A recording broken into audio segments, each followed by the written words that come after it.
Uy, saglit. Pwede ba kita ipag-pray muna? Huwag mo muna i-scroll. Kaya mo ipag-pray kita sa oras na to. Siguro ang dami mong inaalala ngayon. Ang dami mong worries. Kasi ang dami mong pinagdadaanan. Pero hayaan mo ilapit natin kay Lord lahat yan sa pamamagitan ng prayer na to. Let's pray.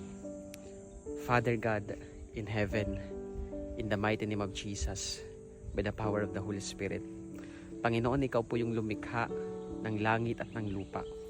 Ikaw po ang Diyos na pinanggalingan ng lahat ng bagay. May hininga man, Panginoon, or wala, ikaw po ang pinanggalingan ng lahat. Lord, itong tao na to, ikaw rin po ang naglikha sa kanya. Kaya, Panginoon, alam ko po na nalalaman niyo po, nakikita niyo po yung kanya pong pinagdadaanan sa kanya pong buhay ngayon. Maybe, Panginoon, naisip po niya na para bang tahimik ka, para bang hindi mo alam yung kanyang pinagdadaanan. Na para bang, Lord, wala ka sa kanya pong tabi, na wala ang iyong presensya. Pero Panginoon, hayaan po ninyo na sa oras na ito ay maramdaman niya, Lord God, na naroon ang iyong presensya sa kanya pong tabi, Panginoon. Dahil naniniwala po ako, ikaw ang Diyos na nakakaalam ng lahat.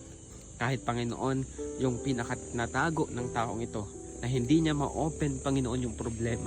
Hindi niya masabi sa ibang tao, Panginoon, kung ano talagang pinagdadaanan niya. Maybe masaya po siya kapag kaharap yung ibang tao, Panginoon. Maybe, Lord, nakakangiti po siya.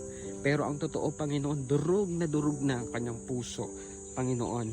Lord, naniniwala ako na ikaw ang Diyos, Lord God, na hindi mo po hahayaan na nahihirapan ang taong ito. Hindi niyo po kalooban na mahirapan ang taong ito, Panginoon. Kaya naman, O Diyos, dalangin ko po sa oras na to, ipadama mo po sa Kanya, Panginoon, ang iyong pong pagkilos. Dahil sabi nga po sa inyong salita, Panginoon, in 1 Peter chapter 5 verse 7, cast all your anxieties on Him because He cares for you.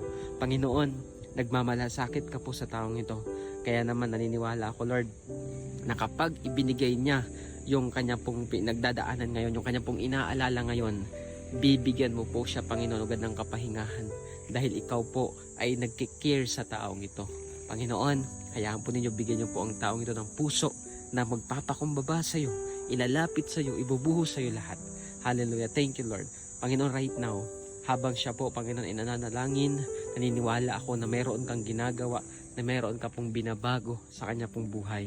So I pray in the name of Jesus, Lord, whatever that worries, whatever that difficulties, Panginoon, whatever that fear in the life of this person, Lord, begin to remove it right now in the name of Jesus.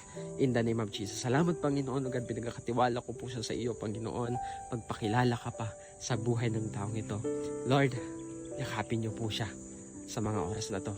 Habang siya po ay umiiyak dahil sa mga problema, Panginoon, punasan niyo po ang kanyang mga luha na matagal na po niya, Panginoon o God, pinagdadaanan.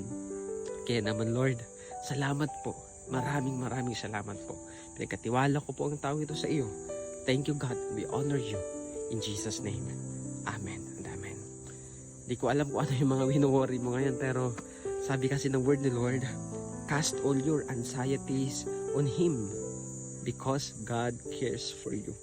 Pag sinabing i-cast natin, ibig sabihin ibigay, ilagak natin sa Panginoon. Huwag mong sarilinin kasi mahihirapan ka lang. Ang gagawin natin, ibigay kay Lord kasi hindi natin trabaho na bitbitin yung worries na yan. Kundi, ang trabaho natin, ibigay kay Lord, ipagkatiwala sa Panginoon. Siya na ang bahala sa iyo.